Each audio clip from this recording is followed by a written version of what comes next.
And record. Hello, welcome to the 93rd episode of Kramer and Jess Uncensored. If you've never been here for this before, this now officially makes the longest radio podcast that we've ever created, Jess. Do you realize that? Woohoo! It's kind of a big deal, man. If you've never been here before, you want to explain what this is versus maybe you just stumbled upon us looking for the kid jokes? Yes, Uncensored is very uncensored. It's like the close friends option on Instagram where we really just want our besties to see. So if you're here, we consider you a bestie. Yeah. So you can always jump on Podcast Weekly, or we have a YouTube show that goes live around 11 o'clock Eastern-ish. You know how it goes. We got to hop on with, apparently, we have a celebrity that's on the timeline. Yeah. Is that what's happening today? Apparently, Superstar only has a few minutes to give of his time. Okay. And our superstar guest today is who? This is my dad, Michael, all the way from Stockton, California. We have the technology now to talk all the way to California, and here he is, all the way from California. All the way. What's up, Mike? Jess says guys, that you're being a big superstar and have been a very tight schedule, so we'll keep this very tight. Yeah, we only have a few minutes before he has to leave. I wanted to get your review of this wedding because, you know, we talk a lot in this podcast about new Jess and old Jess, and those two are quite different people from time to time. I know that you were at the wedding over the weekend. I kind of wanted to give your review of as Jess's dad of how you think she behaved herself at this wedding. Oh, well, this is the podcast? Yes, this is the Uncensored podcast, Dad. Go off. The Uncensored podcast. Go off, so I don't sis. have to. I don't have to be careful of the 4-letter words I'm going to use. No, go for Dad. it. You know what? So, all right. So the review of the wedding myself about Jessica was great. I mean, we started off fantastically. It was great to see her. She was in good spirits. She looked beautiful. Yeah. Hair was done. I mean, she was all about being with the family. She's excited because we were all together. Right, This right. sounds like new Jess to me. Familia. Yeah. This sounds like the Jess that we see here in Maryland. There were times when I looked at her mom and I'm like, wow, that sounds totally different than how she used to sound. Yeah. Right? I mean, she sounds much more, not that she's not already been built for a while, but much more mature and much more thoughtful and thinks things through. Wow. Now, I mean, it was fantastic. And then the reception happened and she started drinking. Yeah. That's the Yeah. pattern that we've seen recently. All of a sudden she turns back into old Jess.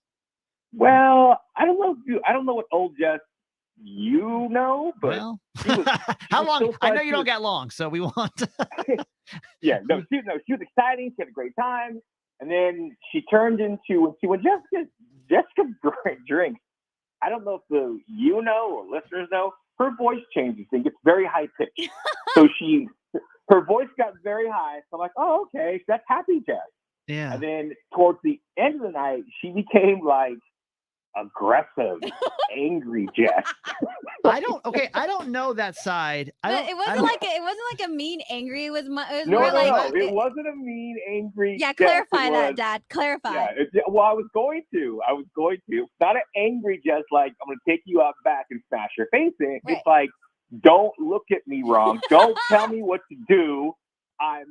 No one tells me what to do, but I'm going to tell everyone else what they can and can't do. Wow. But don't you tell me anything. I don't think I've seen you like that before. Yeah, I don't think I've seen. It's like the vibe is like "Can't Hold Us Down," Christina Aguilera 2002 featuring Lil Kim. And Like that's the vibe for me. What's the crossover for you? Like, when do you get to that point? Well, I think the issue was, and I was telling Gerald this because you know how Maya, we've had my niece on the show.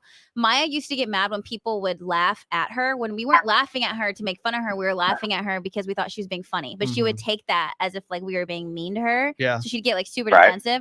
And I think like that for some reason was like my mentality in that moment because my mom kept being like, where is your father? Where is your boyfriend? Like, where are they? And I took that as like, what you think Gerald's gonna do if you call him over here? You think like he'll he can protect you? You think he can do anything about this? Okay. Like what?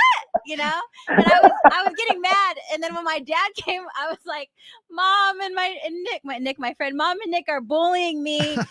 And they're trying to keep me in a box. Like, what time is this? I mean, is this late night or this is like midnight 30. This is the after party from the reception. Okay. Because then they had the bar open till like 2. In a much smaller confined area. So her voice traveled. And so because everyone was more intimate, you could hear her from one end of the bar to the other. Wow. When she would make her comment.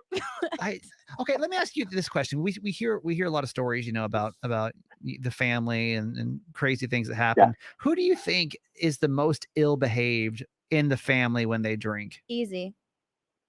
Just write down your answer on a piece of paper. Okay. This is the newly drunk game. Who do you think out of the family? You both. Is that a question for me? Yeah, that's a question for you. I think you can answer it, but I want to see if Jess agrees with you. Out of the when the Dutra family drinks, who is the one that gets the most? And it doesn't have to be wildest. No, I think the most out of pocket is the perfect description. Yeah, completely just is the biggest going to be like the biggest change? Well, recently, although I'm sure I'll get vetoed on this. Most recently, I would have to say, because I don't see Jessica like that very often, I'd say her mother. Wow, Jess, do you agree? That was a surprise to me. I think that's a fair thing to say, because you have to, when he says recently, I'd say as of late, my mom is definitely, honestly, we rotate between the 4 of us. Because and it's worse if we're together. I feel like only 2 Dutras should be allowed at a function. And if you have more than 2 of us, you should expect and be prepared for chaos. It's going to be a lot. Just chaos. And so since all 4 of us were there. I think that statement you said out loud a couple times, like, hey, what do you expect? You all 4 of us here. Yeah, that's true. I think you said that a couple times, but I wholeheartedly agree that if it's only going to be all 4 of us, we should limit who could drink. It'd be only 2 of us, right? Okay. If it's all 4 and it's an open bar like it was on Saturday, then the host should expect the chaos that they saw. Which is why we were seated. We could not be further away from like the main table. We were almost in the back parking lot. They put us so far away. Not only on the same floor, we were on a second floor, nosebleeds, far back by the bathroom to this wedding. Because they knew it's too many Dutras in one spot. Well, wait, why do you guys say your mom then? Why? Because you both instantly said that. Now be careful. Okay, one of you got to live with her. So. I'm gonna let Jess answer first. What? That's mean. He's like, I'll defer to the one that lives across the country. Jess, why do you careful? I have anxiety. Yeah. I think my mom, because my mom, I don't know, Dad. I don't know. Pass. Well, you both were quick to answer that question. I feel like as I'm listening to this, I'm wondering listen, why you say her. Here's the deal. Here's why, Kramer, is my wife, unlike me, does not drink as often as I do. I typically have at least one drink, if not every weekend, a couple days on the weekend, right? Yeah. My wife does not drink. I mean, she doesn't drink often. And when she does, it's like I think she just doesn't try to make up for it, but she just drinks. I mean, and because she doesn't drink, her tolerance is low. Yeah. So I think that, especially, she only drinks, especially when there's a group of us, right? She just likes to imbibe and drink and have fun. And sometimes that fun, like I mentioned Jessica's voice, her voice does the same thing, it's high.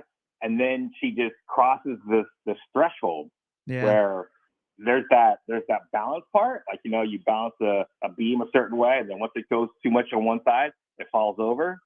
That's my wife. And that's it. But because she doesn't drink as much, because you guys kind of know what you're getting yourselves into. You've been here, done that more often.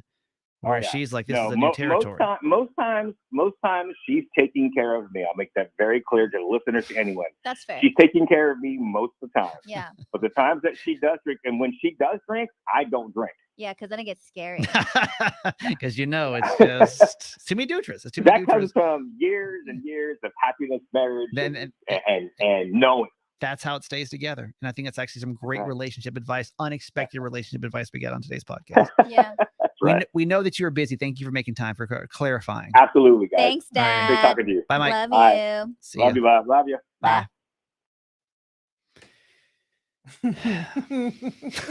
There's some tension with that mom statement. I'm just trying to dissect.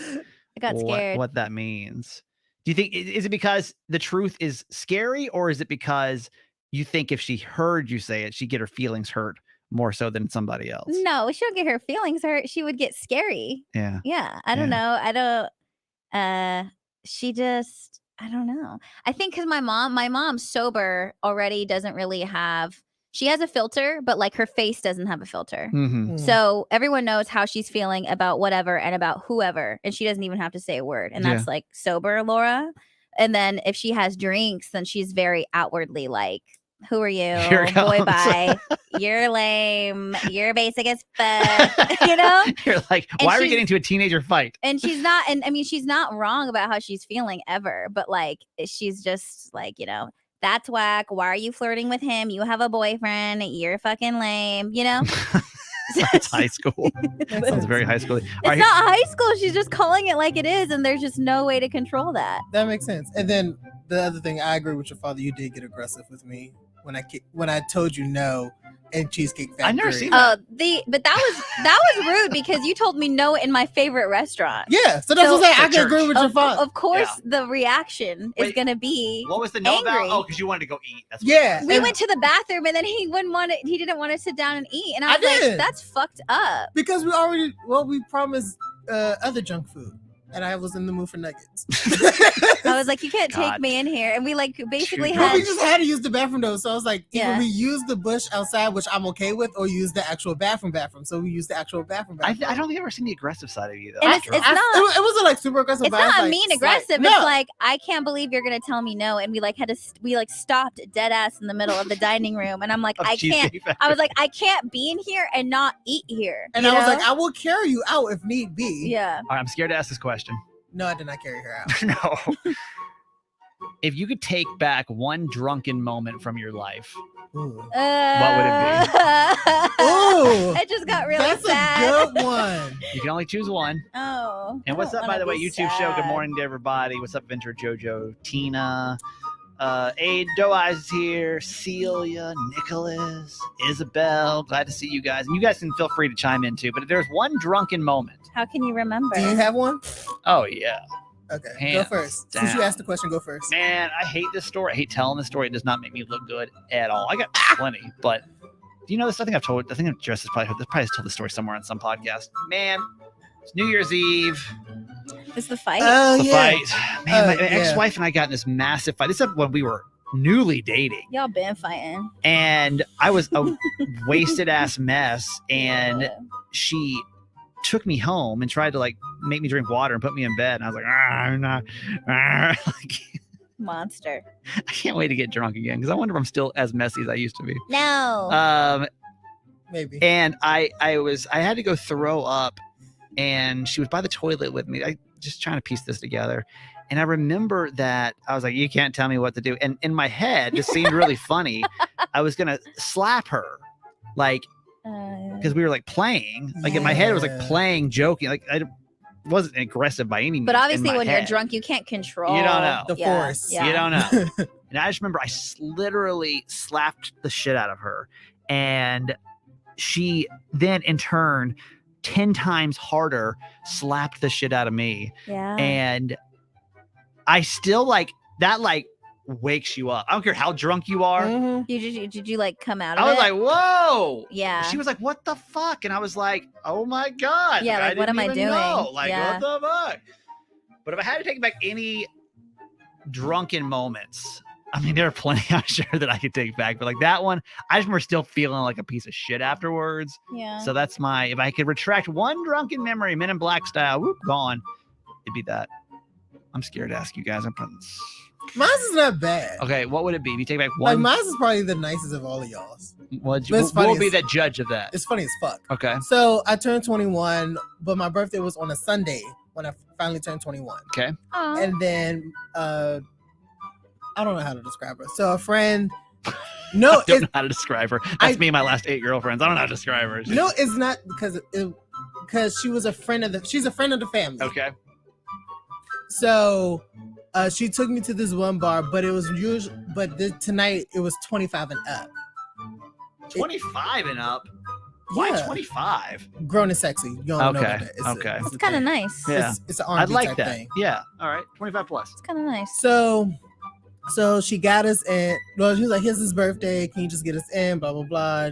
Did a little girl thing, flirting a little bit. Got us in. Sat at the bar. She's like, "All right, so what are we drinking?" I was like, I don't care at this point. Yeah, you're like anything. Doesn't matter. I'm 21. Right. Yeah, let's go. That's not my mood. I was actually trying to go to sleep. Oh, all right. But I grown couldn't. And sexy. Because it was at midnight. Yeah. That's a real grown and sexy party, by the way. I was trying to go to sleep because it was at midnight. Yeah. So literally freshly into the day. So she's like, "Are we doing tequila shots?" I was like, "All right, cool." But they didn't have shot glasses. They only had champagne flutes left. So one thing of that is like equivalent to 3 shots. Oh God. And so she was making me do them as shots. So what came from this? So when the morning came up, I did 4 of those. You survived. I did 4 of those. All right. So that's 12 shots. But I had to go get my license the next day when the sun came up, because when you here in Maryland, those are scheduled months in advance. Yeah. So I literally had to go take my picture. It was not good. It's not cute. Woke up like you vomiting at this point, or can you? Did I? Yeah, I vomited twice. The first time I vomited was I literally just got my ticket number to say, "Hey, you're B52." Yeah. Great. Gave it to my father because my father we're drove. at A11 right now. Damn. Right. So then I had to haul ass to the bathroom, covered my mouth, started coming out while I was holding the door. So literally walk into the door in the bathroom, start throwing up everywhere. Just throw up. There's a trail from the water fountain to the door to the stall where I threw up at. I think there's definitely places that are worse to be hungover than others. And I think for sure the DMV is fine. The DMV has got to be awful to the MVA. Well, the MVA, correct. The MVA. That's a bad one. Yeah. Silly me. Take it back. I threw up twice that day. And then I messed up my shirt so bad that I had to use my father windbreaker. He's all covered up. No. Literally. And this is my birthday's in August. It's hot as hell. Yeah. And I have to wear a windbreaker in my ID picture. It's a bad place. Jess, you can only get rid of one drunken memory. There are a lot. Yeah. But we won't make it sad. So we'll go to a lighter one. The night before I graduated from college, all my family was in San Diego, and I, for some reason, was drinking. I mean, obviously I was drinking anything. We started with sake and beer. So sake bombs, disgusting. Yeah. Mixing it with other alcohol. And we went to the bar across the street, and the bartender gave me a champagne glass full of tequila. And I can't drink tequila to this day. Like, I have not had tequila since 2018. I can't do it. Yeah. And basically it was all downhill from there. And it's just a huge, massive group of my family and friends. I don't remember how I got to my apartment, but I ended up leaving everybody. I somehow got myself into an Uber and got myself into my apartment. And I almost didn't make it to my graduation ceremony because I couldn't stop throwing up. So I wake up and I'm throwing up. My roommate at the time put like a bucket next to my bed. I wake up. My mom has to like break into my apartment. She doesn't even know who my roommate is at this point. And my mom and my dad have to drag me to the car. I'm throwing up. Now I'm at the hotel. There's a picture of me that my mom took where my sister's holding my hair and I'm throwing up, and my mom's like doing my hair and like my makeup. So I'm like useless. I'm just like useless. Shout out them, by the way. I'm a useless Squidward. No, yeah. Shout out to my parents, because my mom was like, "You're not fucking missing." I was gonna say, think about it now. You're getting your ass to that ceremony. As an adult, care. think about it now. Oh yeah. Like, you come all the way here to see this graduation, all the family's there. All my family from all over. And like, you're dumbass and because you decided to drink. Yeah. No, I can't move. And she's like, "You're getting it together, and we're getting you there." I'd be so mad. And I barely made it. Made it. Now, if you could go back and do it again, what would you do different? Would you just not be that drunk? Because I mean, everyone's going to go out before. Take the sake bombs away. I would have. I think I just would have. Yeah, I would have been more smart, and I would have saved it for the next night versus doing it the night before the ceremony. But I think that was the first time we were all together, so we were just all really, really excited. But as a kid, man, there's no way. There's no way you know how to do that. No. All right. Take a quick break. We're going to come back. I got a voicemail that's not going to make anybody have anxiety, I'm sure, right after this. You can always call us, by the way, 855 Kramer Jess. Leave us a voicemail, something you want to talk about when it comes to your life, something we talk about. It don't matter. 855 Kramer Jess. Listen to this. Oh, wait, hello, Kramer and Jess. I just last week to your guys' podcast about the herpes hysteria. And I just wanted to say, as somebody that does have HSV1 orally, I think you guys did a good job at talking about the topic without any stigma around it. So but Kramer, hello, Kramer and Jess. I just listened to your guys' podcast about the herpes hysteria. And I just wanted to say, as somebody that does have HSV1 orally, I think you guys did a good job at talking about the topic without any stigma around it. But Kramer, I did want you to know, just because with your closing statements, it didn't seem like you did know this. My closing statement, in case you forgot, was if I don't have an STD test, you can basically perform oral sex on me with no issues. Okay. If somebody that has HSV1 orally, and mind you, most people don't know that they have HSV1 orally, if they go down on you, you can get genital herpes that way. Also, if you're having sex with somebody and even if they're wearing a condom, you could still contract herpes that way because it's not inside vaginas. Like, it can be, but a lot of the time it's like on the outside in the mons pubis area. So I just kind of wanted to give you guys that education so you knew that it was a thing. Just remember that it's not as scary as it may be. Like, I get the anxiety factor, and your fears are completely rational. Okay. But just know that even if you were to contract it, it's really not the end of the world. Yeah. And it's gonna be okay. Just stay safe out there and remember that it can happen. So you just have to be really careful, and it's good to continue to ask people to get tested before you sleep with them. Yeah, it is. Yeah, First of all, thank you so much for calling and like being open and sharing all that information. That was very sweet. I hope we handled that conversation well. I mean, I don't feel like it was like really being immature about it last week at all. Does that make me way more paranoid? Absolutely. Do I feel like I'm never having sex again? Probably not. But it is real. I actually had a couple of different people reach out to me. Here's what's so weird. People that, and I think this since the last time I talked about this before, probably shortly after I got divorced and I was starting to date again. Like, not a lot of people who make people get STD tests or like require them are like proud about it, I guess. Like, they don't really talk about it publicly. So some of the people that fall in my, probably had 3 messages this week from people being like, I'm also the same way. I mean, but like, why does no one ever talk about this? No one ever it's like, guess what? I require people to have sexually transmitted disease tests before they penetrate me. I don't know why it's. Because people don't want to talk about sex, honestly. Like, still to this day, as much as it's out there, like in music and movies and TV, people still to this day don't want to talk about sex. I know. But like, it's weird, but it's just adulthood, y'all. Like, damn. Exactly. Like, I feel like I'm too damn old to not be getting tested all the time, you know?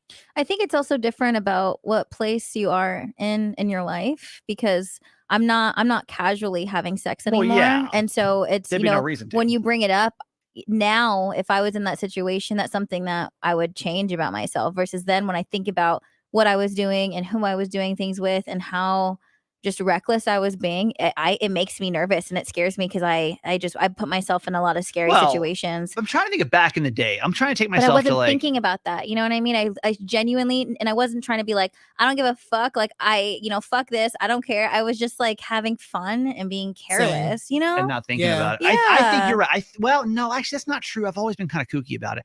I basically, every time that I remember this, you want to hear a gross story about me hooking up? So this was like one of my coolest hookup stories ever. Okay. But I remember that literally for like 4 days after that, I just assumed that I was going to die. God. I gotta be careful with this because it's a small community. I'm not going to say what city it was, but there was a woman that I hooked up with that was on the news. Mm-hmm. Okay. And this is like the coolest story ever. We were at an event. We were at a 4th of July event, and she was doing like a live broadcast. I was just hanging out.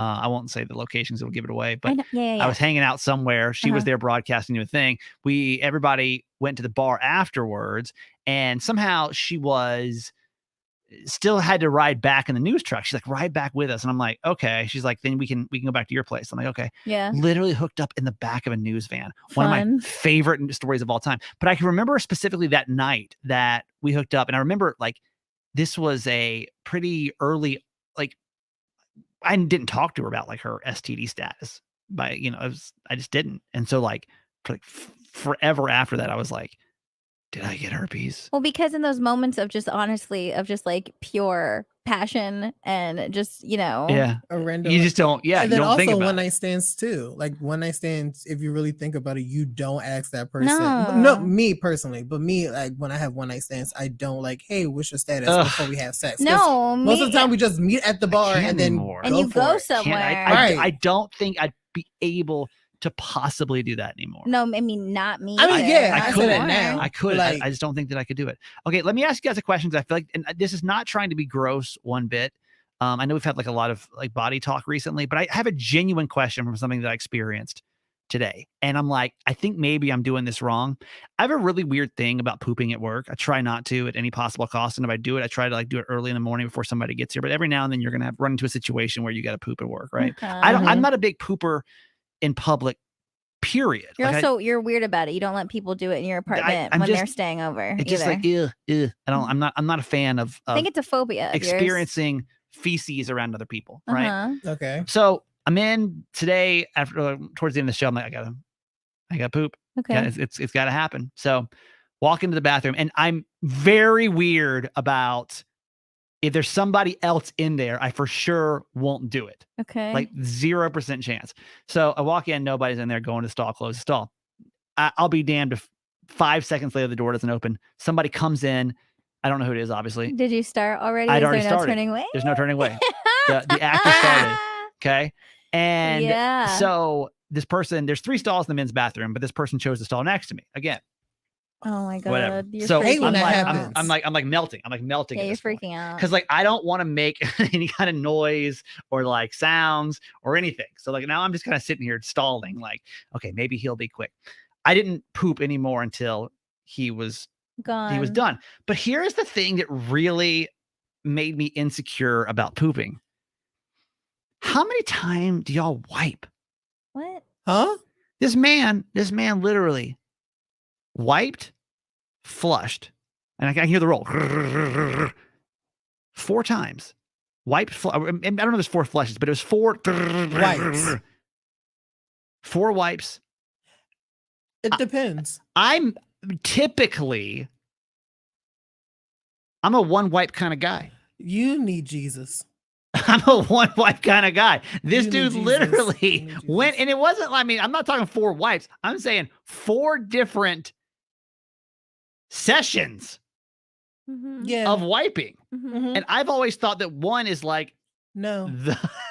Why do you look shocked? You need Jesus.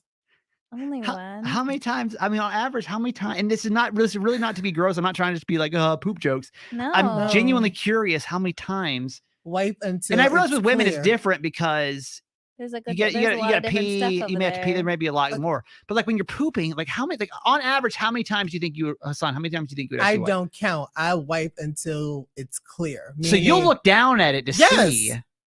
I check it to make sure. Yeah. I don't look down to see. The man who is so crazy about STD tests is so Asshole damn nasty. Dirty. You're literally dirty as fuck. You're out here spreading shit. You're gonna give somebody pink eye, you nasty ass. Oh hell no. Literally, you have to wipe until the paper is clean. I'm not trying to be gross. I'm just genuinely curious. I'm dead serious. As the other male your in car this seat's studio. Nasty. Your underwear is nasty, and you're like, I don't touch meat. Man, you were spreading something. We gotta get some Lysol on that chair. For real. Okay, how many times? How many times? 4. Four sounds right. You would like 4 sessions of like getting toilet paper. Yeah, I was like, that sounds right. Because the only reason that I really noticed it is because I'm like waiting for this dude to hurry up, and so I'm like 4 wipe sessions. It depends on the poop, but yeah, I'll say 4 should be. 4 sounds right. Maybe. Oh my god. On average, Jess. I mean, honestly, as long as nothing's there, and I typically bring like little travel size flushable wipes with me because I don't play no games. Yeah, that's true too. I need to be clean at all times. Like I always have wipes with me. Back there too. Yeah. In my backpack, I have them with me when we're traveling at the airport. Like I always have wipes with me. Wow. No. I agree with that. I don't know. Like, did your parents teach you that? Because now I'm like, this. Because I'm like, why would I?